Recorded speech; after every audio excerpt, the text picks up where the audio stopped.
नमस्कार मंडळी. आई तुळजाभवानीचं दर्शन घेतल्यानंतर आम्ही गेलो घाटशिळा तीर्थाचं दर्शन घेण्यासाठी, जे तुळजाभवानी मंदिरापासून थोड्याच अंतरावरती आहे. आणि तिकडनं जो व्ह्यू दिसत होता खरंच डोळ्यात सामावून घेण्यासारखा होता. आणि त्यानंतर आम्ही तिथून निघालो येरमाळ्याला जाण्यासाठी. तिकडे जाण्यासाठी मॅक्झिमम 1-1.5 तास लागतो. मग गाडीने तिथे गेलो. तिथे पोहोचल्यानंतर तिथे आई येडेश्वरीचं दर्शन घेण्यासाठी गेलो. आणि मी तुम्हाला लास्ट व्हिडिओमध्ये सांगितलेलं त्याप्रमाणे जर आपण येडेश्वरीचं दर्शन घेतलं नाही तर आई तुळजाभवानीचं दर्शन अपूर्ण राहतात असं म्हणतात. तर मी तुम्हाला त्याच्या मागची आख्यायिका सांगते.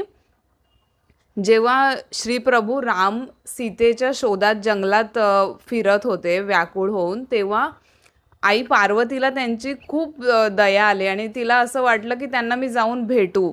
तर आणि तिला परीक्षा पण घ्यायची होती की मी सीतेच्या रूपात रामांसमोर प्रकट होते आणि बघू ते मला ओळखतायत की नाही. तर जेव्हा आई त्यांच्या समोर येते तर तेव्हा ते ओळखतात श्रीप्रभू आईंना आणि म्हणतात की आई तू येडी आहेस, तू इथे कशी. तर त्यावरून देवीला येडेश्वरी असं नाव पडलं. एकदा नक्की जा.